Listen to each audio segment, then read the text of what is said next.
Number 5 on this list is Room 39. Room 39 is located in North Korea and might just be the most secretive place in all of North Korea. Business Insider says, in the words of journalist Kelly Olson, Room 39 is one of the most secret organizations in arguably the world's most secretive state. Created in the late 1970s, Room 39 is said to be located inside the Workers' Party building in Pyongyang, taking its name, according to some sources, from the office it occupied at the party headquarters in its early days. Although there isn't much official information on the room due to the secrecy of its activities, it's believed that it raises funds through commercial enterprises, both legal and illegal, with activities ranging from counterfeiting to the sale of gold, or weapons. This network of companies present in various parts of the world is estimated to have been able to contribute up to $2 billion a year to North Korea. It's speculated that Room 39 could be behind the sophisticated counterfeiting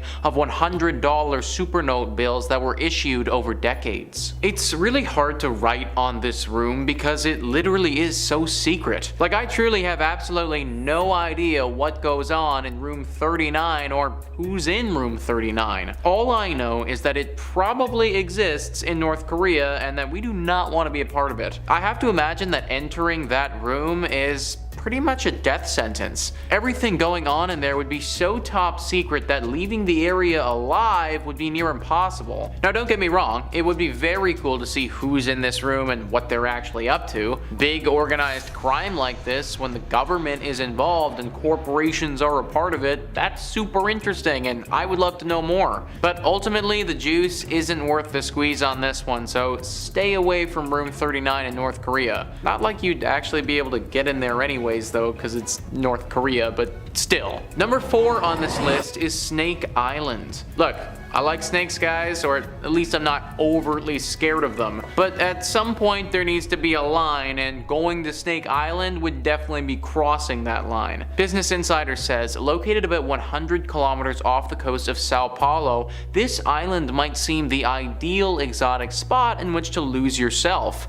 But the truth is that for decades, the place has been uninhabited due to having been completely invaded by lethal snakes. Between 1 and 5 snakes per square meter inhabit the island. And if that isn't terrifying enough, it's worth noting that the snakes that live here are one of the most venomous in the world. The golden lancehead viper can reach up to half a meter in length, and with a strong, fast-acting venom can dissolve the flesh around its bites. It's for this reason the Brazilian government expressly forbids visiting the island. Think about that, folks. This island is straight up so deadly that for your own safety, the government forbids you from going. The Smithsonian says these vipers' venom can kill a person in under an hour, and numerous local legends tell of the horrible fates that awaited those who wandered onto the shores of Snake Island. Rumor has it that a hapless fisherman landed onto the island in search of bananas, only to be discovered days later in his boat,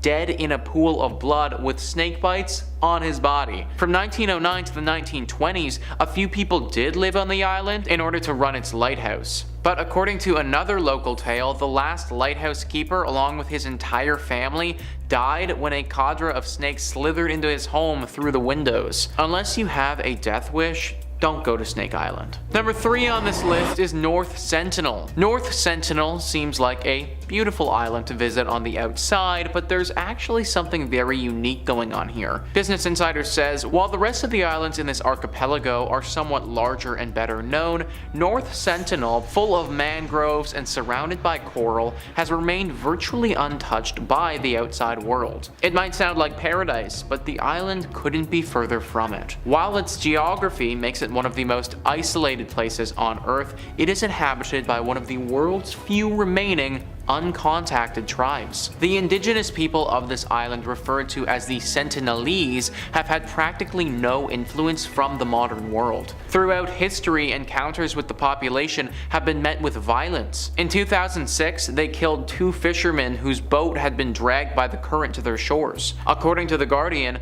a 3-mile restriction zone prevents visitors from entering the territory. According to Survival, an NGO for the rights of indigenous and tribal peoples, the Indian government government has abandoned any plans to contact the Sentinels. The entire tribe could be wiped out by diseases to which they have no immunity, which is why authorities respect their wish to remain uncontacted. This is truly insane if you think about it. Literally an entire society on an island with hardly any knowledge of the outside world at all. Like, I wonder what they know about and what they don't know about. Do they know about technology? Do they know where they are on the planet? Do they know about other countries that exist around them? And also, how do they get food and water? What are their houses like? What's the everyday lifestyle of somebody living here like? What language do they speak? These are all questions that I think a lot of people would love to know the answers to, but it's just impossible to actually find out without encroaching on their territory. This could prove dangerous for those who go there, and then also dangerous to the people who live there themselves. So for everyone's safety, we just need to let it be. Number 2 on this list is Bhongir Fort. This fort is located in India and is definitely one of the country's most haunted locations. Between Jaipur and Alwar in Rajasthan lie the ruins of what was once a splendid kingdom. The fort was built by the ruler of Amber Kachawaha for his youngest son in 1573, and gradually its population dwindled until 1783, when a strong famine forced the villagers still living there to flee. Local legends state that the reason for the kingdom falling into ruin was that the fort was cursed. As the only legally recognized haunted place in India, according to the Times of India, a government permit is required to be able to enter before dawn or after sundown. Although it's said that the reason is down to wild nocturnal animals such as tigers and the lack of artificial lighting in the area,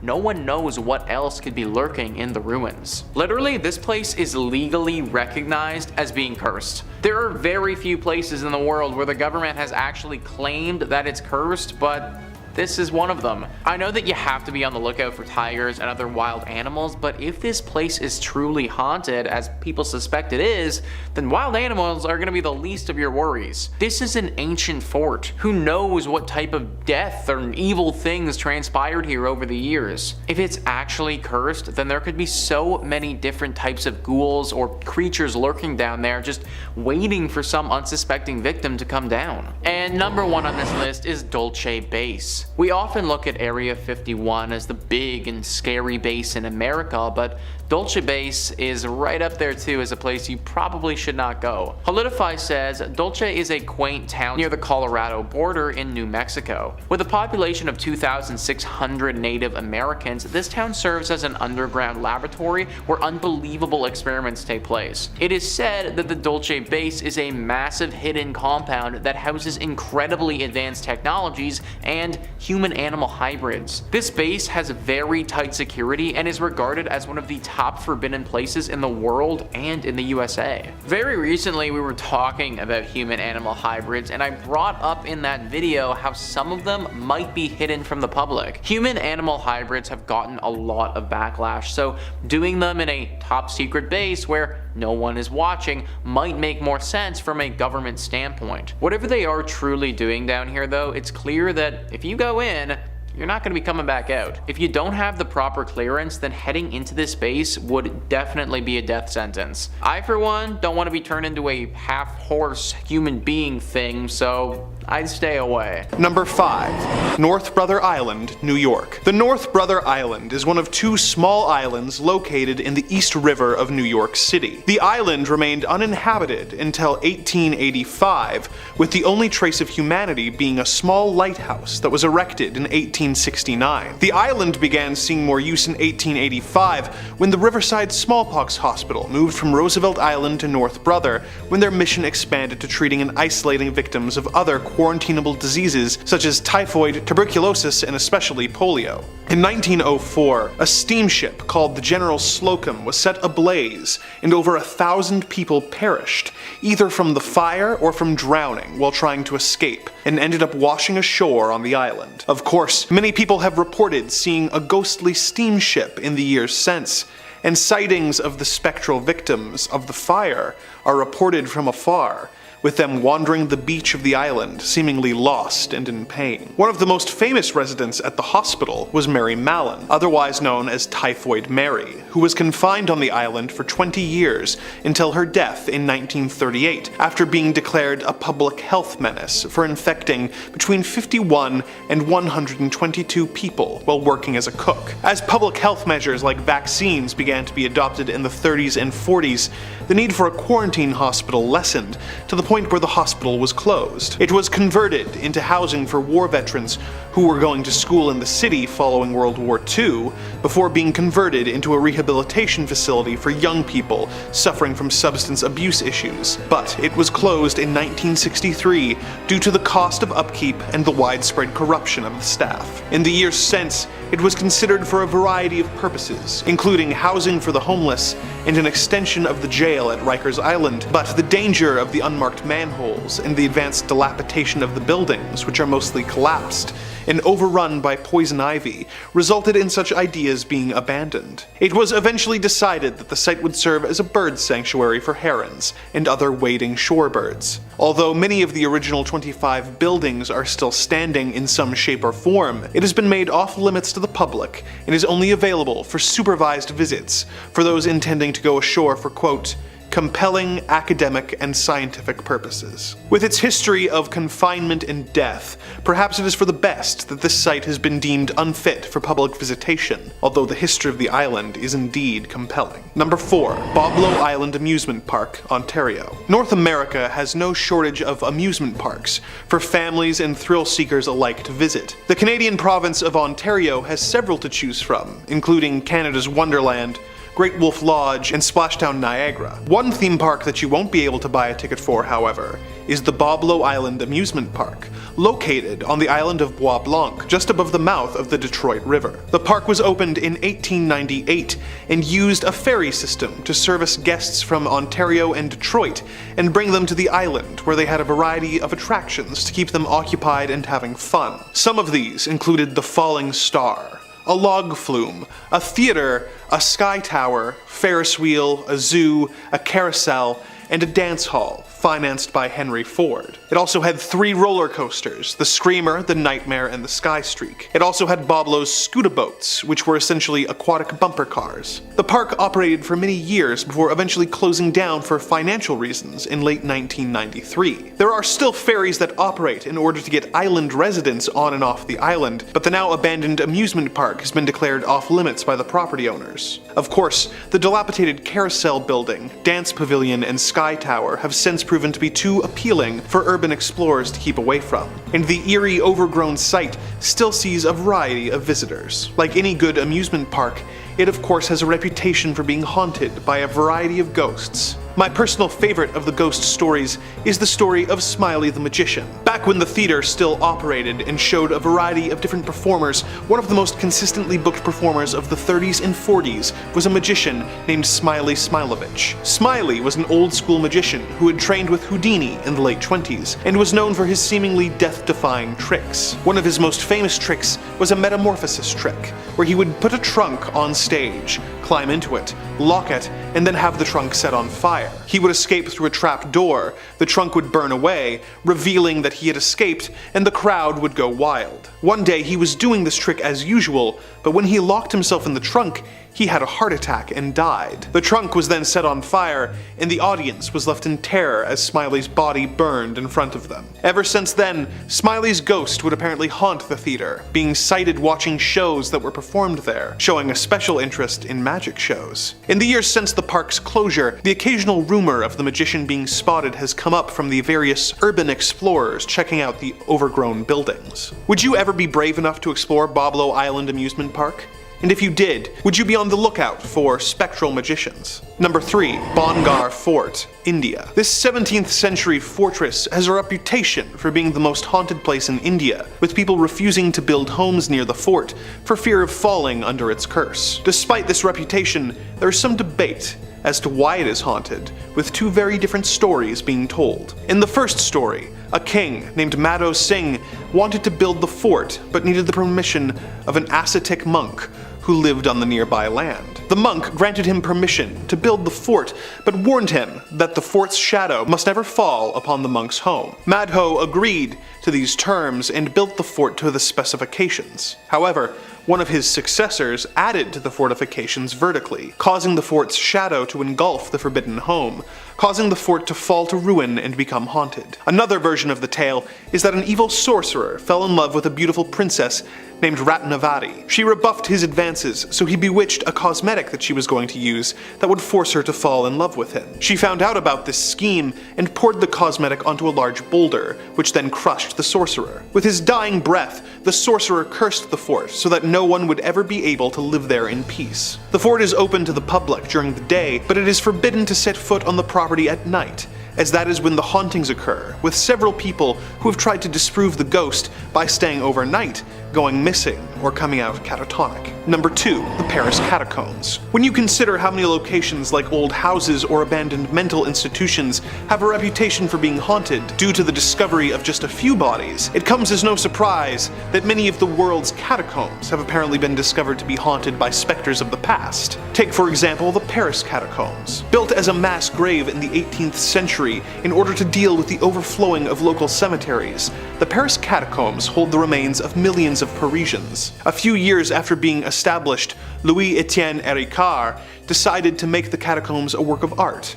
by arranging the bones into elaborate displays. An inscription in the catacombs even reads, "Arrête, c'est ici l'Empire de la Mort," which translates to "Stop, this is the Empire of the Dead." Although a small section of the catacombs are available for visitors to peruse, the vast majority of the seemingly endless tunnels are banned for tourists to visit. In the years since they were constructed, there have been several reports of ghosts wandering the halls of the labyrinth-like grave, searching for a way out. As if that weren't bad enough, rumor has it that if you come into the catacombs at night, you will hear the whispers of all the spirits of the catacombs, trying to convince you to venture deeper and deeper into the catacombs until you become lost and unable to find your way out. Another often reported ghost is that of Philibert Asper, who was a doorman at the Val-de-Grâce hospital, who made his way into the catacombs in late 1793 when he was sent to fetch liquor from a cellar. With only the light of a candle to find his way out, he soon became lost and confused. It is also theorized that he was quite drunk at the time. His candle eventually went out and it became pitch black. He was missing for 11 years before his remains were found and identified due to the hospital keys and the bottle of liquor in his hand. He was interred in the catacombs at the exact location where he was found. In the years since, urban explorers calling themselves cataphiles have reported seeing the spirit of Asper wandering the halls of the catacombs with his candle on the anniversary of him going missing. The cataphiles are known for paying their respects at his grave, and they have named his spirit the protector of the cataphiles. Number 1. Poveglia Island, Italy. In the lagoon between Venice and Lido, you will find the small island known as Poveglia. It was first inhabited in the year 421, when mainlanders relocated to the island to escape barbarian invaders. Due to its small size, the island was easily defensible, and frankly not worth the trouble for invaders to bother attacking. The small community stayed on the island for centuries, enjoying their independence from taxes and laws of the mainland, but their population eventually dwindled, leaving the island uninhabited. This changed in the year 1348, when the bubonic plague was ravaging Venice and the surrounding towns. Poveglia became a quarantine island, with symptomatic Italians being banished there to die. The center of the island had a giant pyre, where tens of thousands of plague victims' bodies were burnt to prevent the spread of the disease. When the plague returned in the year 1630, the island became a quarantine colony, once again, with even more bodies being burnt in the town square. Naturally, the location developed a reputation for being haunted by the tens of thousands of displaced and abandoned plague victims, but the island's creepy history was far from over. Aside from a brief period where Napoleon used the island to store gunpowder, relying on the ghost stories of the place to keep unwanted visitors away, the island remained largely uninhabited until an insane asylum was built on the island in the late 1800s. It was a brutal hospital that was poorly constructed and used more to exile the patients from society than to help rehabilitate them. One of the doctors working there in the 30s conducted strange and cruel experiments on the patients for years,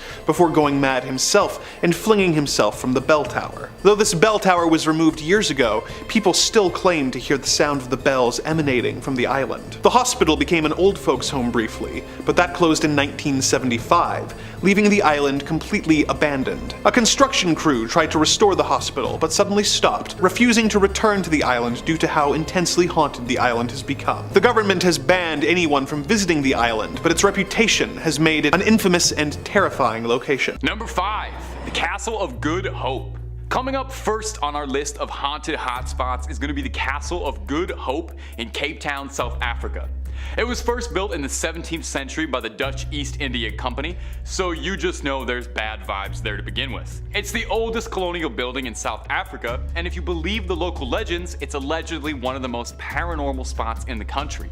The first reported paranormal sighting from the castle came from 1915, when a tall, pale, mysterious man dressed in black, he sounds familiar, whose attire didn't match the era at all, country or anything, appeared seemingly out of nowhere, walking alongside one of the castle's ramparts before vanishing as soon as he appeared. Now that's pretty weird, definitely, not quite enough to label a place haunted, but it was a one-off incident, right? Well, in 1947, this same strange man kept appearing, making regular visits for weeks on end. He'd be jumping off the castle's walls, seemingly plummeting to his doom, only to reappear again to do it all again. I gotta be honest, he sounds kinda sick, all things considered. Sounds like he just wants to bungee jump and vibe out as a ghost. Another popular story from the castle is that of former governor, one Peter Giesbert van Noot. Whew, you try saying that 5 times fast. He passed in the castle on the 23rd of April, 1728, the same day he had sentenced 7 army deserters to the death sentence. The legend has it that one of these soldiers hexed him and demanded he face him and watch the execution. Van Noot was apparently a bit squeamish and refused the invitation, and later that day was found dead at his desk, slumped over. And some believe his ghost still wanders the castle's halls. And there were more ghosts I couldn't even fit into this one video because there's so many hauntings from this place. I recommend you read up about it afterwards. And if you want way more videos about haunted spots, ghosts, goblins, aliens, cryptids, conspiracies, true stories, fake stories, we got all of that and then some. So click through on Top 5 Scary, find something to watch, something to fall asleep to, I don't judge. Stay subscribed, stay scared, but stay watching this video. We worked hard on it. Alright, moving on through. Number 4, the Chernobyl Exclusion Zone. Maybe this one's a bit of an obvious pick, but our next entry is going to be the infamous Chernobyl Exclusion Zone, the real-life post-apocalyptic wasteland of Pripyat. Have you ever heard the word Canopsia? Maybe not, I don't even know if I'm pronouncing that right. I only learned this word today.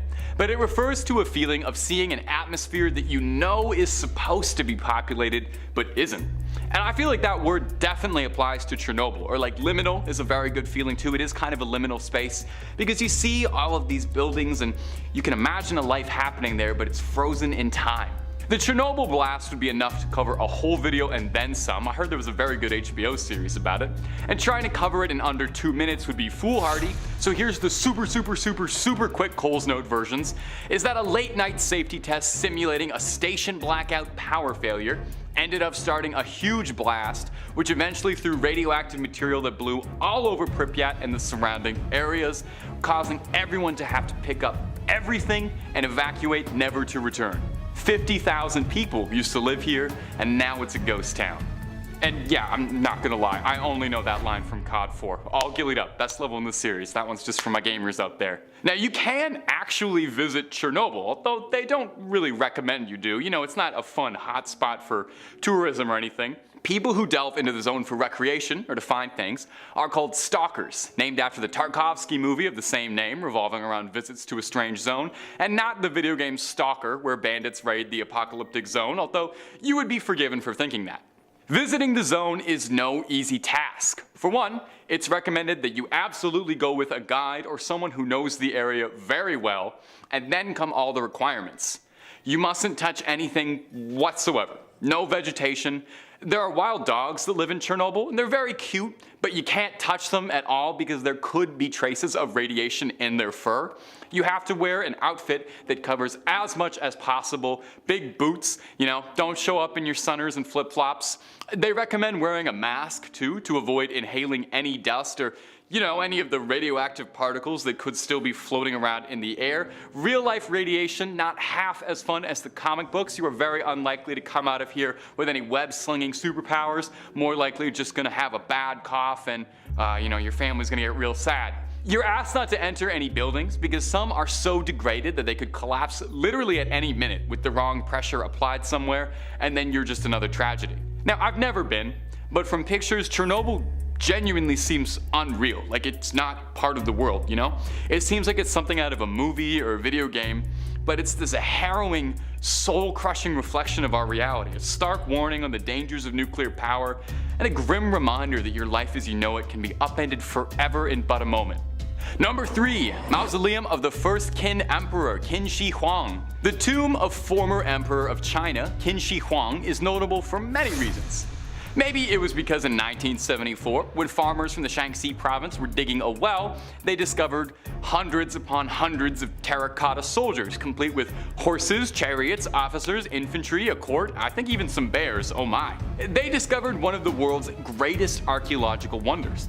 2,000 terracotta soldiers in Qin Shi Huang's tomb. The tomb was built like this basically to serve as history's most impressive flex. Qin Shi Huang wanted to make it good and clear that even in death, he held more might and more power than anyone could ever imagine. You know that saying, you can't take it with you? Well, he wanted to take it with him. He wanted his own army to serve him in the afterlife. The wild part about this is we don't even know how far it goes, since it still hasn't fully been uncovered, even all these years later. Those thousands of terracotta soldiers might just be the first wave of guys. While he reigned, Qin Shi Huang wanted to make very sure that his tomb was a good approximation of his legacy. So thousands of laborers worked tirelessly for decades to create an emperor's tomb. They think that 700,000 laborers worked on this for 40 years. That's already unbelievable, but Qin Shi Huang only even lived to be 49, so good thing they got that done in time, eh? Qin Shi Huang himself is buried beneath an enormous pyramid mound that stands a good distance away from the rest of the tomb. Now here's where the haunted part starts to come in. According to historians, this central tomb contains treasures and wondrous objects he attained during his life, including a flowing river of pure mercury, which doesn't really sound like the greatest idea, but back then they thought that made you immortal. Soil testing the nearby areas does have elevated levels of mercury, so that might actually be true. No one is too eager to check though, since it sounds like Qin Shi Huang kitted this place out to keep any would-be Nathan Drakes or Lara Crofts from raiding this uncharted tomb. It's said that it's got ancient ballistas and all sorts of traps like mechanisms that'll fire arrows at potential grave robbers, and hey, that mercury vapor probably isn't doing you any favors, so don't try to breathe that in. In any case, the Chinese government has been in no rush to explore what's down there. It's best to let the sleeping dead lie, especially when the sleeping dead has thousands of personal bodyguards, and it's probably haunted, let's be real. Number 2. Snake Island. Our next entry, Isla de Quimada Grande, is formally dubbed as Snake Island, which really should tell you right off the bat that whatever I'm about to describe is not a friendly place. Traditionally, places are only named things like Snake Island if they're like, filled to bursting with snakes, or if they're home to like a snake-themed supervillain or something. I'm pretty sure the guys who fought G.I. Joe lived on Snake Island. Anyway, Snake Island is called that because by conservative estimates, there's roughly a snake for every square meter of the island, meaning there's anywhere from 4,000 golden lancehead vipers or more living there. There's more snakes than there are people, and that's because most Brazilian locals know way better than to go to an island where one of the most venomous snakes on the planet live. Yeah, I left that part out. Well, I'm talking about it now. It's not just like garter snakes slithering about here. Isla de Quimada Grande is home to the golden lancehead, a beautiful creature in its own right that just happens to be one of the most lethal bites to humans. A bite from this snake can cause, let's list off some fun side effects: kidney damage, necrosis, brain hemorrhaging, venom poisoning, and oh, my favorite, internal intestinal damage. So just leave them alone. Even if for some bizarre reason I've told you all of that and you just love going to places you're not meant to and you're just dying for a chance to go visit venomous Snake Island, you are going to run into a bit of trouble because it's literally forbidden. The Brazilian government strictly monitors those who travel.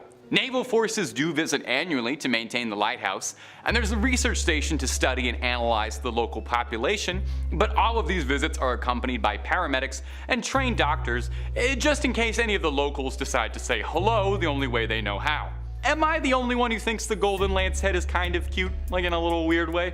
I don't want one as a pet, but I don't know, I think these danger noodles have very cute little eyes, but maybe that's just one of my red flags. And number 1, Poveglia. This list has not been pleasant. I guess I should have expected that, given the tone of all of these wretched, horrible, and haunted places. So let's close this list off and find somewhere nice and sunny to get away from all of life's woes. Maybe somewhere nice like, I don't know, Italy? Maybe somewhere off the coast of Venice, like the island of Poveglia? Now, Poveglia is an infamous island in Italian history. It once served as a quarantine zone and final resting place for victims of the Black Plague. You know that one. As the plague ravaged Europe and paranoia set in across the lands, it was said that anyone who showed so much as a symptom, if you had a runny nose, they shipped you off to Poveglia to live out the rest of your days. Oftentimes, they would send people who weren't even really sick. You just complain about a headache trying to get a day off work, and you're on a longboat to the last island you're ever going to go to. It's said that over 50% of the island's soil is made of burned human ash. Let that set in for a second. The ground itself is haunted. In the early 19th century, the island converted from a quarantine zone to a mental asylum because I guess it thought that that wasn't scary enough. The asylum did not do much to improve Poveglia's reputation. Instead of being home to the sick, now it was home to droves of mentally unwell patients being made into victims via doctors' sick experiments. Cruel doctors at the asylum would impose their patients into lobotomies with no concern for sanitation or their safety, with chisels, drills, and rarely if ever using anesthetic.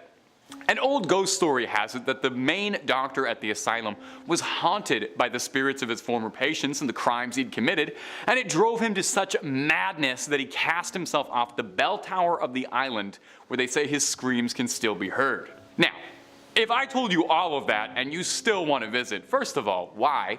And second of all, you're going to need to be pretty crafty, as it's totally, completely forbidden.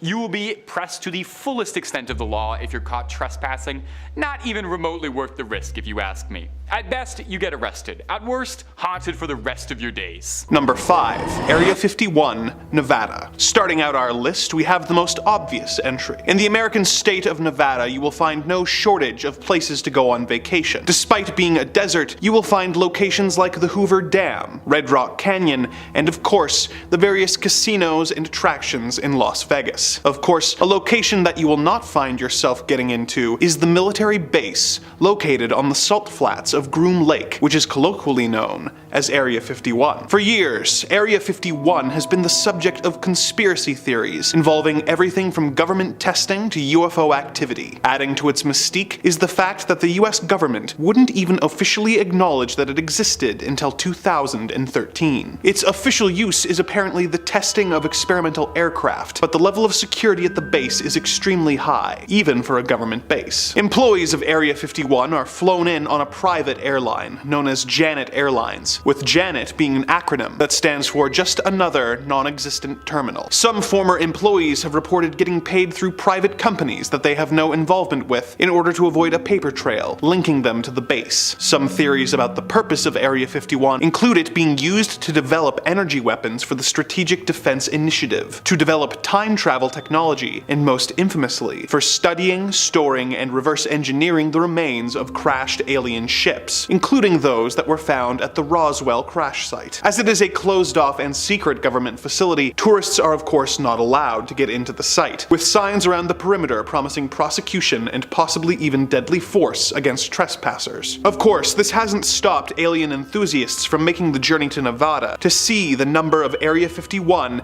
and alien-adjacent attractions, such as bus tours of the extraterrestrial highway, the Black Mailbox, and the outskirts of this secret government facility. Number 4. The Princess Theatre, Alberta. In the Canadian city of Edmonton, Alberta, there is no shortage of movie theaters, with multiple malls housing multiple multiplexes, enabling local cinema lovers to watch the latest in entertainment. However, for many years, the crown jewel for movie lovers in Edmonton was not the Cineplex in West Edmonton Mall, or even the Garneau Theatre, which showed shows independent and classic films. No, for many years, the most classic of the theaters was the Princess Theater on White Avenue. Built in 1914 for a then staggering $75,000, this three-story single-screen theater would show moving pictures, concerts, and vaudeville acts, while also having a basement billiards parlor for those not interested in the shows. The theater was known for implementing extremely novel and modern elements, such as a fireproof projection room, an electric time projection clock, an electronic ticketing machine, forced air ventilation, and even refrigerated fountain beverages. The theater was soon drawn into economic hardship and was forced to construct rental apartments on the upper and lower floors. One of these apartment renters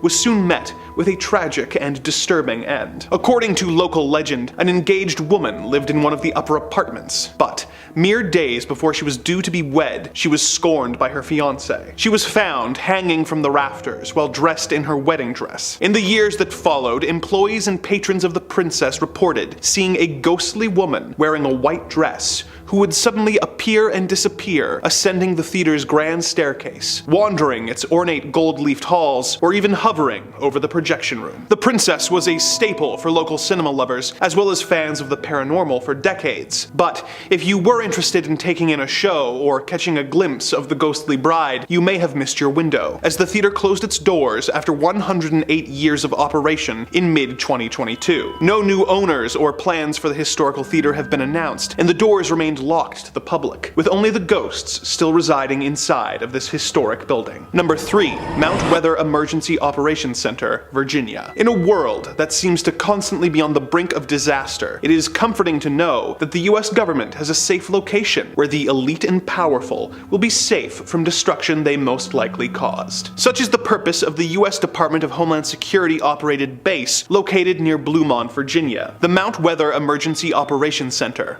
otherwise known as the High Point Special Facility, has been in operation since the late 1800s, when it was used as a simple weather station. In 1928, the observatory building became President Calvin Coolidge's summer White House, before being used as a civilian public service facility where conscientious objectors could serve the government during World War II without having to go into conflict. In 1959, an underground facility was completed and designated Area B. The other buildings that were referred to as Area A became training facilities for the Federal Emergency Management Agency, or FEMA. Around this time, it became a relocation site for high-level civilian and military officials in the event of a national disaster, such as an attack or massive natural disaster. It plays a major role in many of the United States government's contingency plans for maintaining the continuity of government. It has a high-frequency radio system, which connects it to most federal public safety agencies, which allows the president to access and use the emergency alert system so that they can broadcast emergency alerts or warnings. An example of its use was on September 11th, 2001, when the majority of congressional leadership were taken from Washington by helicopter and evacuated to Mount Weather. The National Art Gallery has also developed a program that would have the country's most valuable paintings helicoptered over to the facility in the event of an attack, in order to make sure important cultural pieces are preserved in the event of an attack that would otherwise destroy them. Obviously, this site is off limits to all but the most high level of people, and it is not open for tourists. But if you are nearby and see a large group of frantic-looking officials arriving by helicopter, or you see a message on TV from the president being broadcast from this facility, be very afraid, as it means that something terrifying and horrible has or is about to occur. Number 2. Boblo Island Amusement Park, Ontario. North America has no shortage of amusement parks for families and thrill seekers alike to visit. The Canadian province of Ontario has several to choose from, including Canada's Wonderland, Great Wolf Lodge, and Splashtown Niagara. One theme park that you won't be able to buy a ticket for, however, is the Boblo Island Amusement Park, located on the island of Bois Blanc, just above the mouth of the Detroit River. The park was opened in 1898 and used a ferry system to service guests from Ontario and Detroit and bring them to the island, where they had a variety of attractions to keep them occupied and having fun. Some of these included the Falling Star, a log flume, a theater, a sky tower, a Ferris wheel, a zoo, a carousel, and a dance hall, financed by Henry Ford himself. It also had 3 roller coasters: the Screamer, the Nightmare, and the Sky Streak. It also had Boblo's scoot boats, which were essentially aquatic bumper cars. The park operated for many years before eventually closing down for financial reasons in late 1993. There are still ferries that operate in order to get island residents on and off the island, but the now abandoned amusement park has been declared off limits by the property owners. Of course, the dilapidated carousel building, dance pavilion, and sky tower have since proven to be too appealing for urban explorers to keep away from, and the eerie overgrown site still sees a variety of visitors. Like any good amusement park, it of course has a reputation for being haunted by a variety of ghosts. My personal favorite of the ghost stories is the story of Smiley the Magician. Back when the theater still operated and showed a variety of different performers, one of the most consistently booked performers of the 30s and 40s was a magician named Smiley Smilovich. Smiley was an old-school magician who had trained with Houdini in the late 20s and was known for his seemingly death-defying tricks. One of his most famous tricks was a metamorphosis trick, where he would put a trunk on stage, climb into it, lock it, and then have the trunk set on fire. He would escape through a trap door, the trunk would burn away, revealing that he had escaped, and the crowd would go wild. One day he was doing this trick as usual, but when he locked himself in the trunk, he had a heart attack and died. The trunk was set on fire, and the audience was left in terror as Smiley's body burned in front of them. Ever since then, Smiley's ghost would apparently haunt the theater, being sighted watching shows that were performed there, showing a special interest in magic shows. In the years since the park's closure, the occasional rumor of the magician being spotted has come up from the various urban explorers checking out the overgrown buildings. Would you ever be brave enough to explore Boblo Island Amusement Park? And if you did, would you be on the lookout for spectral magicians? Number 1. North Brother Island, New York. The North Brother Island is one of 2 small islands located in the East River of New York City. The island remained uninhabited until 1885, with the only trace of humanity being a small lighthouse that was erected in 1869. The island began seeing more use in 1885 when the Riverside Smallpox Hospital moved from Roosevelt Island to North Brother, when their mission expanded to treating and isolating victims of other quarantinable diseases such as typhoid, tuberculosis, and especially polio. In 1904, a steamship called the General Slocum was set ablaze, and over 1,000 people perished, either from the fire or from drowning while trying to escape, and ended up washing ashore on the island. One of the most famous residents at the hospital was Mary Mallon, otherwise known as Typhoid Mary, who was confined on the island for 20 years until her death in 1938, after having been declared a public health menace for infecting between 51 and 122 people while working as a cook. As public health measures like vaccines began to be adopted in the 30s and 40s, the need for a quarantine hospital lessened to the point where the hospital was closed. It was converted into housing for war veterans who were going to school in the city following World War II, before being converted into a rehabilitation facility for young people suffering from substance abuse issues. But it was closed in 1963 due to the cost of upkeep and the widespread corruption of the staff. In the years since, it was considered for a variety of purposes, including housing for the homeless and an extension of the jail at Rikers Island. But the danger of the unmarked manholes and the advanced dilapidation of the buildings, which are mostly collapsed and overrun by poison ivy, resulted in such ideas being abandoned. It was eventually decided that the site would serve as a bird sanctuary for herons and other wading shorebirds. Although many of the original 25 buildings are still standing in some shape or form, it has been made off limits to the public and is only available for supervised visits for those intending to go ashore for, quote, compelling academic and scientific purposes. With its history of confinement and death, perhaps it is best that this site has been deemed unfit for public visitation, although the history of the island is indeed compelling. Number 5 on this list is Heard Island. Heard Island is actually part of Australia, even though it is super far away from Australia. The Travel says one of the most remote territories in the world, Heard Island is considered an Australian territory even though it's located between Madagascar and Antarctica. It's home to a wide range of animals such as seals, penguins, and marine birds, as well as more than 40 glaciers. There were a few reasons for closing the island to the public. First, in 2000, researchers noticed a huge lava flow coming from the island's massive volcano called Mawson's Peak. Second, Heard Island is known for its poor weather conditions. And third, it's too remote to be safe. Judge it by yourself, it's located in a minimum 2-week sail to the closest major landmass. So yeah, there are obviously tons of reasons not to go to this place and very few reasons to actually go. And the few reasons to actually go, it would be pretty cool to go to a place that's totally remote like this. There'd be a lot of penguins and seals and stuff, and for about a solid half hour you would think it's pretty cool. After that half hour though, I don't think that you'd be about it. The weather is horrible here and it's going to be extremely cold, so you could easily get swept up in a bad storm that would make it impossible to leave the island.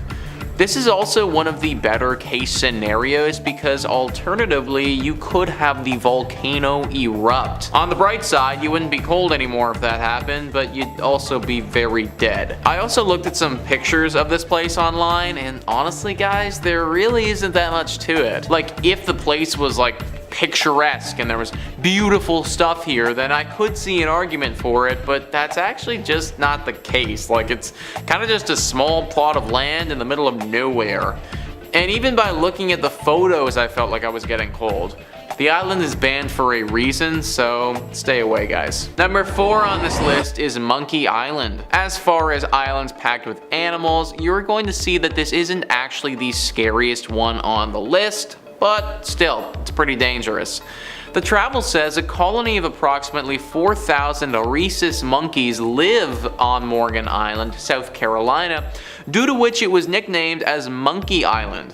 But despite what you might think, the population of primates isn't native to the island. They were relocated there from Puerto Rico due to the spreading of herpes virus B infection. Before it happened, the island was uninhabited. These days, people are prohibited by law to visit the island for their own safety as well as the safety of the monkeys. Only a handful of researchers from the National Institute of Allergy and Infectious Diseases can go there. So herpes virus B is very dangerous, guys. A lot of people think herpes and think of cold sores and, well, not a major deal, but herpes virus B, that is a very rare infection that can lead to permanent brain damage or death if you don't seek doctor's help immediately. So basically, this island is filled with a bunch of monkeys who, by themselves, could be very dangerous because they could attack us at any time, but also a lot of these monkeys happen to carry a very dangerous infection. So for good reason, the government has completely banned people from going. If you care about your health and safety, you should listen to them. Number 3 on this list is Snake Island. So we had Monkey Island, now this is Snake Island. Just the name Snake Island sounds scary as hell. Sounds like something that you'd hear about in a Scooby-Doo novel, let alone in real life. AZ Animals says, Ilha da Quimera Grande is home to Bothrops insularis. It's also known as the golden lancehead viper. This snake is a relative of the mainland's deadliest snake, the fer de lance. This snake is very noteworthy because it exists only on Snake Island. There's no other place on Earth that you can find this animal. The prevailing theory is that this species became trapped on the island after the last ice age ended over 11,000 years ago. Rising seawater immersed the land, connecting Snake Island to the mainland. The golden lancehead is very distinct. The snake has a light yellow and light brown color, especially on its underside. Also, this snake shares the same unique head as the fer de lance, a long head with a point at the nose that resembles a lance's blade. The golden lancehead snake is one of the most venomous snakes in South America. The mortality rate for people that get anti-venom is believed to be up to 3%, and that number skyrockets if you don't get treatment. Even if the individual does not die, they will suffer severe damage to their body. The venom of a golden lancehead is hemotoxic. That means it attacks red blood cells and can cause all sorts of different physical problems. If a golden lancehead bites you, you will suffer from pain, internal bleeding, necrosis of muscle tissue, possible hemorrhages in the brain, and way too many other symptoms. There's a very famous story associated with this island where a lighthouse keeper and his family went here, and when people went to go check up on them a bit later, they were all dead from snake bites. Then a few other people tried to go here and they all died from snake bites too. Apparently this island is so dense with snakes that wherever you go, you have a high chance of getting bit. For people's safety, they obviously had to shut it down to the public. Number 2 on this list is Mesgori. This banned location is in Russia, and if you go here, you are probably never coming back out again. The travel says, being the largest country in the world, Russia is certainly full of surprises. Has a lot of mysterious sites, ghost towns, and other special places. Like, for example, Mezgori in the Republic of Bashkortostan. It's a closed town hidden somewhere in the southern Ural Mountains. To keep off anyone who wants to penetrate into the town or even come close to it, it's encircled by 2 battalions. It's not 100% clear what this area is and why it's surrounded, but it's got a lot of secrecy. According to most believable reports, it's a nuclear missile site that allegedly has automatic missiles that can be controlled remotely. But since government officials don't comment anything on it, we still can't be sure what's going on there. Man, you already know that if you go anywhere close to this secret Russian base, that it is guaranteed to be the last thing you do. Also, people are just guessing it's nukes, but it honestly could be something way worse than that too. Like, this could totally be some evil human crossbreeding mutation lab or something like that. Or a place where they're just developing like super secret advanced weaponry that's just too crazy to comprehend. Whatever they are truly doing here, none of us will ever be allowed to find out because it is thoroughly off limits. And number 1 on this list is Poveglia. Poveglia is an island in Italy that has seen its fair share of death and tragedy. Mental Floss says Poveglia in Italy is deserted today, but it's been said that over the years 160,000 people have lived and died there. The Venetian island became a quarantine station in 1793, and for 2 decades it was a place for potential victims of the bubonic plague. So many people died there that up to 50% of the island's soil is said to contain human remains. The quarantine station closed in 1814, but Poveglia's dark history didn't end there. A mental hospital opened at the site in the 1920s, and it quickly developed a reputation for its inhumane treatment of patients. The hospital closed after a few decades, and today the overgrown island is largely closed off to visitors except for the occasional ghost hunters. Think about how much death has happened here. All of that death is what has led people to the conclusion that this place, it's haunted. And not just a little bit haunted, like I am talking deeply haunted. I mean, half the time that you take a step, you're gonna be walking over someone's dead body. This is just bound to be a spot of paranormal activity. The government has rightfully shut this place down. Unless you're a professional ghost hunter, you should not be visiting Poveglia. Number 5 on this list is Point Pleasant. Now, I feel like most of you have probably heard of this one before, but Mothman. Wikipedia says, in West Virginia folklore, the Mothman is a humanoid creature reportedly seen in the Point Pleasant area from November 15, 1966 to December 15, 1967. The first newspaper report was published in the Point Pleasant Register, dated November 16, 1966, titled, "Couple See Man-Sized Bird, Creature, Something." The national press soon picked up the reports and helped spread the story across the United States. Since that first sighting, Mothman has been seen hundreds of times over. And let me just be clear that this isn't something that you want to run into. Cryptid Wiki says Mothman is described as a bipedal, winged humanoid. Despite his name, which was given to him by newspapers, he is in no way moth-like and has an appearance more like that of a large humanoid owl. His coloration varies from black, gray, to even brown, although it's usually the darker shades. He's often reported to be about 7 feet tall, with a wingspan of about 10 to 15 feet or more, plus the ability to fly over 100 miles per hour. Anyone who gets a close look at the Mothman seems to suffer from extreme fear and psychological distress, sometimes lasting for months or years afterwards. In particular, people say that a sense of pure evil overcomes them when they see Mothman's eyes. Just because people have seen this thing before and lived to tell about it doesn't mean that you will too. I bet there are tons of people who have seen it and then that's it, game over. Going to Point Pleasant runs the real risk that you might disappear. Number 4 on this list is the West Virginia Penitentiary. This is one of the most haunted prisons in the United States, and it's for good reason. Now, not only is this prison deeply haunted right now, but you might run the very risk of disappearing if you were to go there. I should also note that when it was functional and operating as a prison, a lot of inmates would actually disappear as well. Over 1,000 men died at this prison. This is a large reason why it's haunted to this day. They died from hanging, from riots, from taking their own life. This prison saw tons of atrocities, and it was a horrible place while it was operating, and is still a horrible place even now that it's shut down.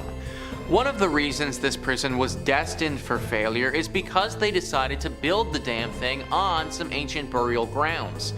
I don't know how many times we need to go over this, but guys, let's stop building stuff on burial grounds.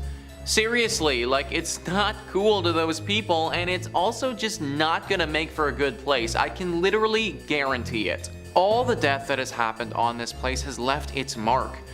The Travel Channel says, though the prisoners are gone, they're not forgotten, and by many accounts, the ghosts of some of the 998 men who died here still roam free.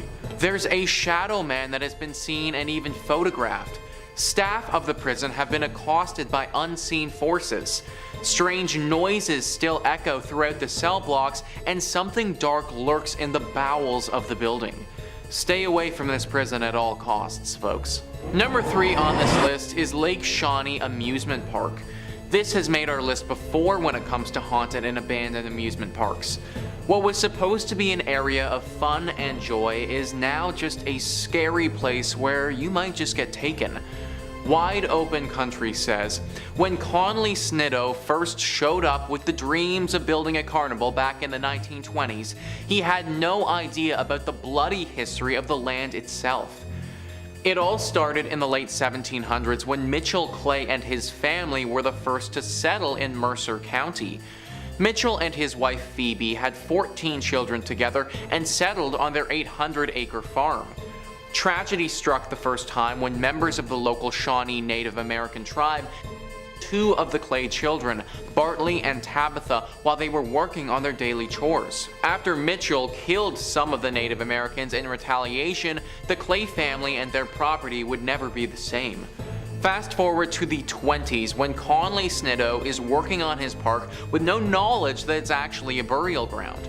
He funded the Ferris wheel, swing rides, a dance hall, and even a swimming pool.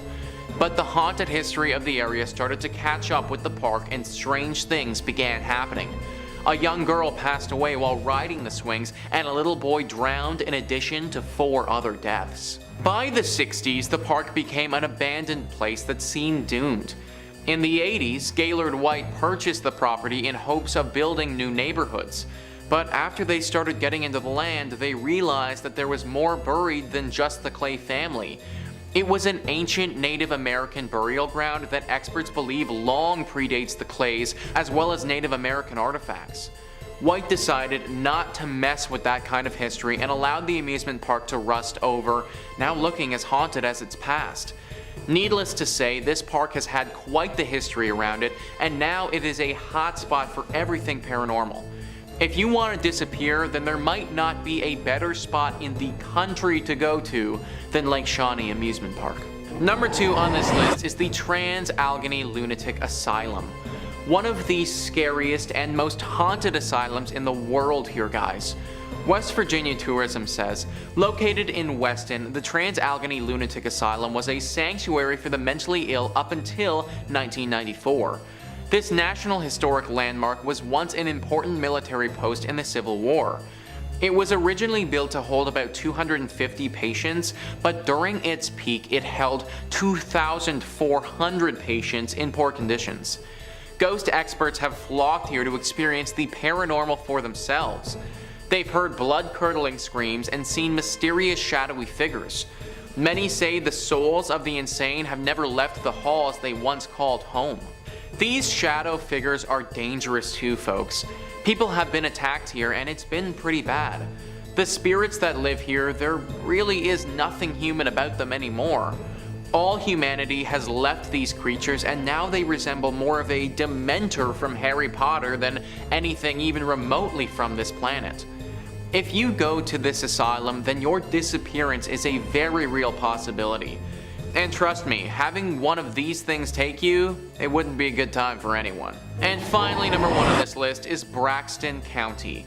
It feels weird just blocking off an entire county, but if you're trying to stay safe and not disappear on us, then you might have to do that. West Virginia Tourism says, on one fall night in 1952, a UFO fell from the sky and landed here in West Virginia. What happened next has been highly contradicted. A group of local children and neighbors went to where the UFO fell and found a mysterious being, with shiny eyes and a round red face, cloaked in a green drape-like material. The later dubbed Flatwoods Monster hissed at the group and disappeared. The witnesses also reported a pungent smell that made them feel nauseous. The following day, when investigators inspected the site, they found skid marks and an odd, gummy deposit, but no strange smell. So for all we know, there is still some alien creature just running around these parts and doing whatever it wants. That's really not a reassuring thought here, folks, and not something that I think that we should be okay with. Like, I feel as if this kind of needs to be addressed by the American government or something like that. I guess it's possible that they have conducted an operation to catch this thing and we just don't know about it. Either way, until we have definitive proof that this thing is gone for good, I'd avoid Braxton County altogether. Coming in at number 5, we have Hotel Park Central. Located on Central Avenue in Albuquerque, you'll find Hotel Park Central. The original building was constructed in 1924 and served as a hospital. It was then purchased in the 1980s and transformed into a mental health hospital. However, in 2010, a major renovation occurred with a $21 million investment, and it became the luxury hotel that we know today. The hauntings in this building date back to the time it served as a hospital. Patients would report seeing apparitions, hearing voices, seeing objects move, and feeling the presence of other beings when nobody was there. As well, when it was a mental hospital, it was known by patients and workers that on the top floor on the right wing, there is a ghost of a woman that likes to watch people in the hallways. Patients also reported having their bedsheets pulled off them in the middle of the night. Patients were not the only ones to experience things that couldn't be explained though. Staff of the hospital did too. They would often have the sensation of being watched, as well as hearing something whisper in their ear, the movement of objects, and a general sense of heaviness throughout the buildings. Today, many guests at the hotel report similar paranormal experiences, as many guests report feeling watched and the presence of unseen beings. They have also reported hearing voices and shuffling in the stairwells. Several guests have also seen a female apparition on the 3rd floor wing. A group of paranormal investigators were brought onto the scene of the hotel. The investigators were 3 team members who all experienced unexplained voices and whispering while close to the hotel. They also reported distinct coolness near their bodies and a sense of being watched. After reviewing their evidence, some of these experiences were captured on digital voice recorders. They also carried out the flashlight technique, an attempt at communication with the spirit that involves the answering of questions through the turning on and off of the flashlight. This was a success, with several responses captured on video. In at number 4, we have the St. James Hotel. Built in 1972 by Henry Lambert, the St. James Hotel was established. Found in Cimarron, New Mexico, the hotel is known to be one of the most haunted places in America. The St. James Hotel is said to remain host to several restless spirits. Both the owners and the hotel guests will tell you that many unexplained events haunt it. Several psychics have visited the hotel and specifically identified 3 spirits and many others who passed through to relive their experiences. The hotel's 2nd floor is the most active, with stories of cold spots and the smell of cigar smoke lingering in the halls. A prior manager commented about the spirits that linger in the hotel and said, "You never see them, but you do feel and hear them." Another report from a former owner states that she walked into the dining room and saw a pleasant-looking cowboy standing behind her in the mirror on the front of the bar. The spiritual activity of the hotel has been featured on the popular television show Unsolved Mysteries and A Current Affair. Room 18 at the hotel is kept locked because it houses the ghost of an ill-tempered Thomas James Wright, who lost his life at his door just after winning the rights to the hotel in a poker game. Having been injured from behind, Wright continued into the room and slowly met the end of his life. Because of the tragic accident that happened in room 18, it is known as one of the scariest and most haunted rooms. This can be seen with one former owner who said she was pushed down while in the room, and on another occasion saw a ball of angry orange light floating in the upper corner. The staff considers the room to be the most haunted, and people are rarely allowed to enter this room, much less sleep in it. Rumors abound that when the room was rented, several mysterious deaths occurred there. Other unknown entities are also said to roam the hotel, creating a host of paranormal activities. Staff report that items constantly fall off walls and shelves, and electrical equipment at the front desk behaves unpredictably. Others have reported cold spots throughout the historic inn, lights that seemingly turn on by themselves, feelings of being watched by unseen eyes, and cameras that cease to work inside the hotel, strangely returning to normal after leaving St. James. In at number 3 we have Kaimo Theatre. Built in 1927, this grand palace of a theatre certainly is a masterpiece of Pablo Deco fused with Art Deco. The creation of this beautiful southwestern style theatre was financed by a hard-working wealthy entrepreneur, Oreste Bacecchi, who wanted to fulfill a lifelong dream of building a grand theatre which would rival other larger-than-life movie palaces that were springing up around the United States. A large fire in 1963 destroyed Kaimo Theatre's iconic stage and much of the building, prompting the Bacecchi family to demolish it. In 1977, the same year, the theatre was listed on the National Register of Historic Places. The citizens of Albuquerque voted to purchase Kaimo Theatre at a steep discount. In return, the city of Albuquerque offered to fund the restoration of the landmark attraction. With the change of hands, local restoration experts were hired to restore Kaimo Theatre to its former glory. The hauntings of Kaimo Theatre can be traced back to a freak accident that happened in the late afternoon on August 2nd, 1951. Back then, hundreds of moviegoers were in Kaimo Theatre to catch the latest films. Without warning, a water heater located in the theatre's lobby exploded, sending scalding hot steam and plaster into the air. A total of 8 people were injured in the accident, including one person losing their life, Bobby Darnell. Since then, the theatre is said to be haunted by the ghost of Bobby. Performers and staff of Kaimo Theatre have all reported strange and unexplainable activities happening in the theatre. In particular, donuts placed backstage for performers would often go missing. To appease the spirit of Bobby, an altar was erected beneath the stairs to the dressing rooms. Toys, sweets and donuts would be placed before every major performance to ensure the success of each show. Those who didn't would face a disastrous performance. Kaimo Theatre's technical manager Dennis Potter recounted an incident in December 1986 when the donuts were removed by Andrew Shear, director of A Christmas Carol, just minutes before the first show. It did not take long before the disaster occurred. Electrical cables fell, lights exploded, doors on the set opened without warning, and performers had forgotten their lines. After the end of the disastrous show, the donuts were promptly replaced and the next show went off without a hiccup. However, an interview with Andrew contradicted the Potter's story, with the former claiming that the donuts were never removed or replaced. Apart from the unexplainable disruptions, staff working at Kaimo Theatre have also reported seeing the ghost of Bobby, dressed in a striped shirt and blue pants. The ghost of Bobby is often seen loitering on the lobby staircase, looking for the next victim of his harmless shenanigans. In at number 2 we have La Fonda Hotel. Standing in Santa Fe, New Mexico, there is the historic La Fonda Hotel. Over the years, the hotel was destroyed and rebuilt several times over. In 1821, when Captain William Becknell blazed the path of what would become known as the Santa Fe Trail, he stayed at a La Fonda where the trail terminated at the town central plaza. As more and more pioneers traveled the Santa Fe Trail, the La Fonda became a popular destination for trappers, traders, mountain men, soldiers, politicians, and the like. The current La Fonda was built in 1922 on the site of the previous inns. In 1925, it was acquired by the Atchison, Topeka Santa Fe Railroad, which leased it to Fred Harvey. For more than 40 years, from 1926 to 1968, La Fonda was one of the famous Harvey houses, a renowned chain of fine hotels. Today, the La Fonda Hotel is said to host not only travelers visiting Santa Fe, but also several ghosts. Some people believe that the Honorable Judge Slough continues to walk its hallways. However, more often reported is the ghost of the distraught salesman who jumped into the well after losing all of his company's money. The hotel's dining room, called the La Plazuela, is situated directly over the old well, and both guests and staff alike have reported the sight of a ghostly figure that walks to the center of the room,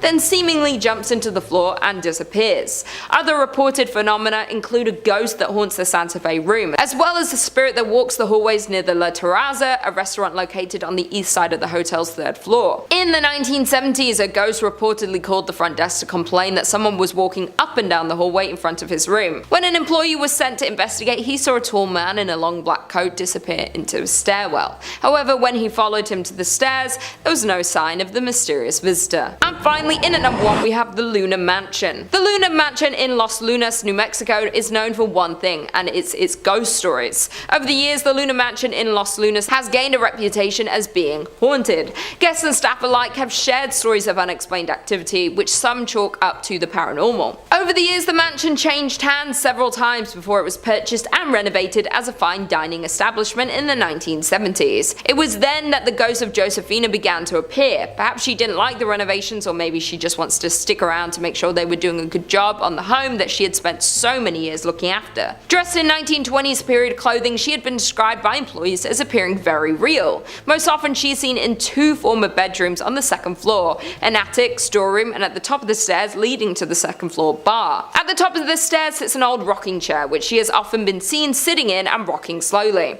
On one occasion, when an employee approached the ghost, she simply stood up and then slowly vanished. More often she is seen walking up and down the stairs, a habit that has been so commonplace that employees barely notice anymore. Where there's one spirit, others seem to follow, and more ghostly apparitions have been seen at the mansion. One of these is a former servant named Cruz, who was thought to have been a groundskeeper. Most often seen on the main level, he is said to be particularly friendly to women and children and likes to play practical jokes on the employees and patrons. On one occasion, he was seen sitting on a sofa as if waiting to be served. Dressed in vintage attire, the man was relaxing patiently when a waitress asked another staff member why he hadn't been served. However, the response was, "What man?" And when the waitress looked back to the sofa, the vintage spirit faded away. Number 5 on this list is Villa Paula. This haunted place is located in Miami and has quite the interesting guest in the backyard. Thrillist says this stately white mansion was originally constructed as the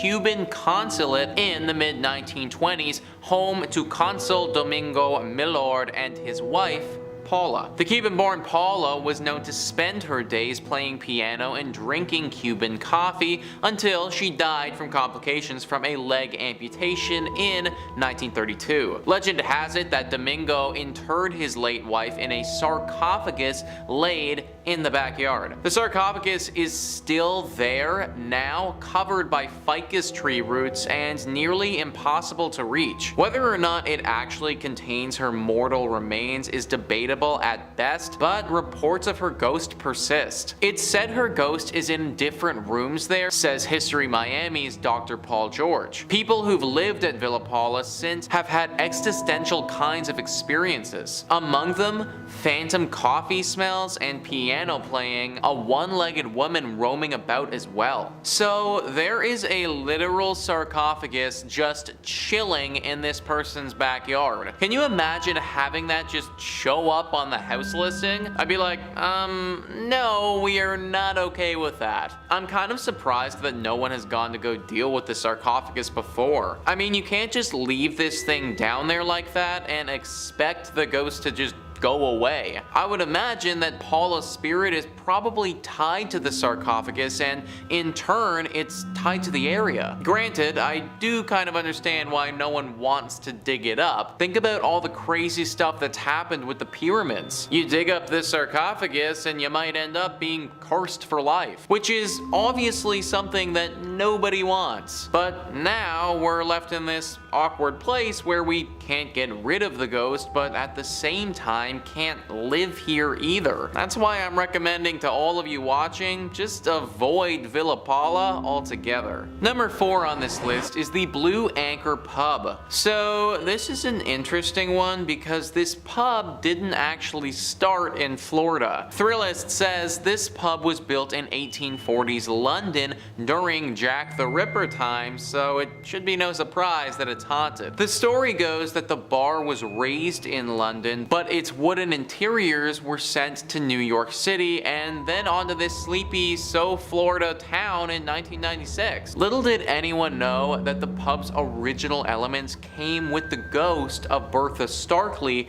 a cheating wife who was murdered by her husband. Today, she can be heard rattling pots, knocking things over, and wailing in the middle of the night at the Blue Anchor. Every night around 10 p.m., the the time that she was murdered, Bertha likes to remind everyone she's still here so the current owners ring the ship's bell to scare her away. So, first thing, I've never actually heard of that before, where they take a building from one continent and then just decide to move it over to another continent. This bar must look pretty cool on the inside to go to all that trouble though. Obviously this was a bit of a mistake and everyone would have been better served if we relocated this thing straight to the dump. Bertha doesn't care if it's in London or America or anywhere. As long as the structure of this pub is still intact, her ghost will still be floating around, which makes it very hard to enjoy a night out at this place. Like, imagine drowning several pints, going to take a piss, and then getting ambushed by some 1800s ghost in the bathroom with your pee-pee hanging out. Like, I don't know if I'd ever be able to recover from that, folks. Number 3 on this list is St. Augustine's Lighthouse. Ah yes, the haunted lighthouse, a true classic. Thrillist says St. Augustine's iconic lighthouse is a Florida landmark built in 1874. But climb up its 219 steps, and it's not just the views that will take your breath away. First, there's the ghost of Joseph Andrew, the original lighthouse keeper who fell to his death while painting the 165-foot tower. Then there are the Pity's 2 daughters who were playing with a building cart when it broke loose and slid into the nearby bay, drowning them both. While the girls giggle and run up and down the lighthouse steps, Joseph has been reported smoking cigars at the top of the lighthouse, keeping watch over his forever home. You know guys, if I had to be a ghost, then being Joseph wouldn't be the worst. I get to look out at the pretty scenery at the top of my lighthouse where hardly anyone bothers me, and I get to smoke cigars all day. Like, obviously I wouldn't want to be a ghost, but if I had to be, then this wouldn't be that bad. Either way, I'm not a ghost now. I am very much a human being, and if I want to stay a human being, then I recommend avoiding this place. It can obviously be very jarring to see 2 little ghost girls running around, and even though all of these ghosts are supposed to be pretty chill, we know that the paranormal can be unpredictable. I'm sure that there are tons of other non-haunted Florida lighthouses around if you're really pining for a good view. Number 2 on this list is Fort East Martello. If you don't like dolls, then you really won't like this one, guys. Thrillist says if there is one rule all Floridians follow, it's do not mess with Robert the doll. The 4-foot figurine has terrorized anyone who hasn't taken him seriously since he was gifted to artist Robert Jean Otto in 1904. Otto blamed any mischievous act around him on Robert the doll, effectively coining the oft-repeated Robert did it mantra. The doll currently holds court inside Fort East Martello, where he lives inside a glass case surrounded by a constant soundtrack of haunting xylophone music. The room evokes a heavy air immediately upon entering, and the walls are papered with apology notes from cocky tourists who've dared cross the world's most haunted plaything. Even the Prince of Darkness himself, Ozzy Osbourne, felt Robert's wrath when he suffered a series of health mishaps shortly after dissing the doll on his reality show. I don't like dolls, folks, especially the haunted variety, so this entry obviously had to make the list. Clearly it curses you after you see it because people literally have to come back here and ask for its forgiveness. I don't know if the notes work or not, but I guess that's all you can do when you're dealing with a haunted doll. Hopefully this doll can just chill out and stop haunting people, but in the meantime, I just flat out avoid going to this place in Florida altogether. And number 1 on this list is Casa Monica Resort and Spa. It really sucks that this place is so haunted because it's truly beautiful. Thrillist says St. Augustine's fanciest hotel is also its most haunted. In fact, this 5-star Mediterranean revival haunt is a hotbed of spectral activity. Children are heard running along the 4th floor, but no one is there. The radio in the Ponce de Leon suite randomly comes on, but no one's there. Guests of room 411 wake up to people staring at them, but no one's there. But it's the 3-story Flagler suite high in the tower that's most haunted. Maids have seen a child's handprint appear on the first floor bathroom mirror, and after knocking, one heard a man say, "We've been expecting you," from an empty bedroom. Its spookiest claim to fame, however, is the male ghost staring out of the top tower window. He's believed to be the ghost of one of 2 people, either Franklin Smith, the architect who built the hotel, or Henry Flagler, the man who purchased it. I personally don't care if it's the architect, the man who purchased it, or God. Anyone who says, "I've been waiting for you as I enter an empty bedroom," it's not the type of individual I want to be around. Also, where are these children coming from and what are those sounds? Okay, so you want to tell me a scary story where the architect of the building fell in love with his work and then when he died, his ghost stayed here. Alright, fine, I can buy that, I can believe that, but like, what are the children doing here? What do they have to do with this place and the architect? Maybe this is just one of those spots where it doesn't matter what happened here, it doesn't matter what will happen here in the future, it's just always destined to be haunted. Coming in at number 5, we have William A. Irvin. During the fall season, the ship has haunted tours with actors, but the ship really is haunted. The haunted ship began in Duluth in 1992. Before the haunted ship started, the William A. Irvin was open for regular boat tours during the month of October. Historically, this month was really slow, and the DECC needed a way to generate more revenue during this quiet month. Having heard about a failed attempt by Cleveland's William G. Mather trying to become a haunted ship, the DECC decided to try their own hands at a haunted attraction.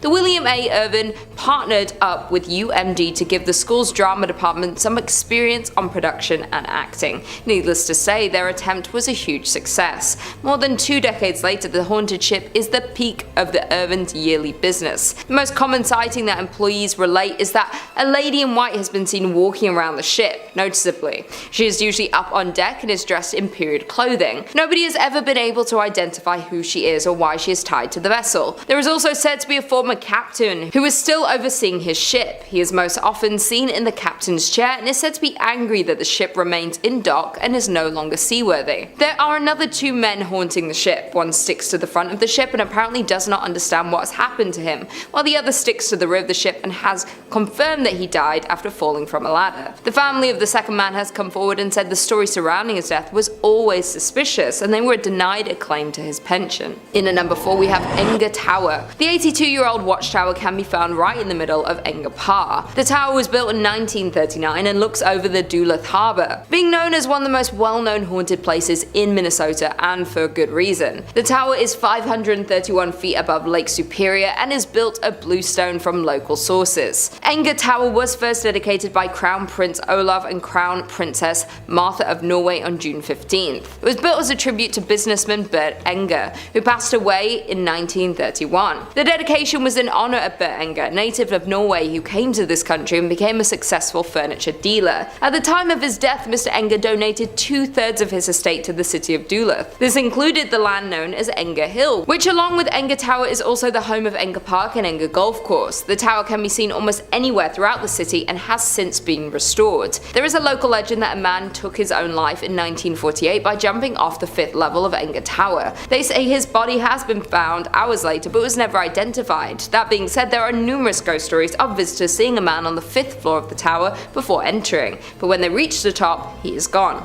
Coming in at number 3, we have Van Dusen Mansion. In 1892, grain baron George Van Dusen built a monumental mansion for his family. With 12,000 square feet, 10 fireplaces, a turret, and a $45,000 price tag, the home was a symbol of turn-of-the-century prosperity. After 2 generations of Van Dusens moved out in 1937, the building had been used to house almost everything except a family since, being used as a school, training medical facility, and even a college throughout the years. It was vacant in the late 1930s and spent 20 years as the college College of Commerce. It was home to Hamline University Law School, then the Horst International Education Center. In the late 1980s, the castle fell on hard times and became little more than a flophouse. By the early 90s, it was headed for the wrecking ball. 2 weeks before it was scheduled to be demolished, it was rescued by Wisconsin entrepreneur Bob Poling, who bought it for $237,000. Now a venue to hold fairytale-esque weddings, the Van Dusen Mansion has had its fair share of past lives. In at number 2 we have Mounds Theatre. The renovated theatre, an 86-year-old movie house, can be found in Minnesota. The old theatres have been rumoured for the past several years to be a home of community of creepy ghosts. One story goes, as the Mounds was built in 1922 and operated as a movie house until 1967, when it closed so abruptly that when volunteers arrived many years later to renovate the place, they found popcorn on the floor. The subject of paranormal TV shows and professional ghost hunting investigations,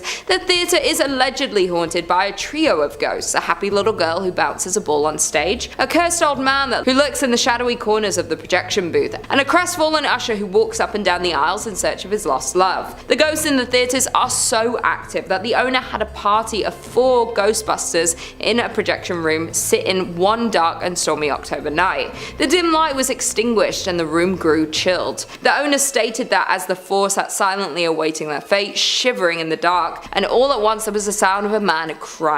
When investigating the sounds of the crying man, they found a shadow figure in the corner of the room. The figure reported having black glittering eyes and an aura of anger. Because of the odd ghost encounter and negative energy, they had to abruptly end the ghost investigation before it was too late. Another former owner, who reopened the theatre in 2001, claims that the spirits of the theatre have gotten physical and grabbed them while they were working late at night. Some paranormal investigators have left with claw marks on their backs, but the scariest ghost of them all is considered the young girl. This is the theatre's most notorious ghost and is seen in a pink dress, often bouncing a ball on the stage. And finally, in at number 1 we have Anoka State Hospital. Located in Anoka town is the Anoka State Hospital, which is arguably the most haunted place in Minnesota. The Anoka Hospital was the first state asylum for individuals that were deemed insane. The building was established in 1898 and opened in 1900 to admit patients from other state asylums that had become too crowded. The first 100 patients were males from St. Peter's State Hospital and were considered to be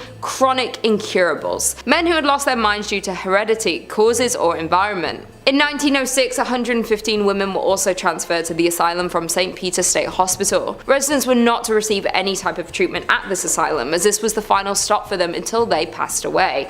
And passed they did. A total of 86 of the original patients were buried in numbered graves in the asylum cemetery. The original name of the institution was Anoka State Asylum, but in an attempt to soften the image, they changed its name in 1937 to the Anoka State Hospital. Although the name was kinder and gentler, treatment at the facility was not. Patients were subjected to medical experiments and suffered both mental and physical harm. The original hospital complex closed in 1999 and residents were transferred to a new facility located close by. The buildings and property were then given to Anoka County to use for offices and to house the county workhouse. The remainder of the buildings were closed and boarded up. With such a terrifying past, it is no wonder that the Anoka State Hospital has been rumored to house the spirits of past patients. Former employees have reported that while unusual occurrences happen throughout the buildings, the most paranormal activities are linked to the tunnels located below the buildings. These tunnels were used as a way of transferring patients from one building to another without risking escape. Ironically, many patients believed these tunnels would lead them to freedom, and so they tried to escape by going down into them, but after a few twists and turns, escapees realized that the tunnels were more of a maze than an escape route. Without an understanding of where each tunnel went and how they joined together, it was easy to get hopelessly lost in them. Several escapees became so disorientated and distraught that they took the only way out that they felt was left to them and ended their lives. For years, employees would report hearing footsteps trudging through the tunnels, stopping, pausing. There was also reports of whispering and low voices in conversation, but the words were not understood. The paranormal activities became so rampant that most employees refused to use the tunnels because they were just too eerie. Today, only maintenance and security are allowed in them. Today, the county owns the buildings that made up the former insane asylum complex. Although the complex was eligible for the National Register of Historic Places, it appears that time has passed. The current buildings are in a state of extreme disrepair.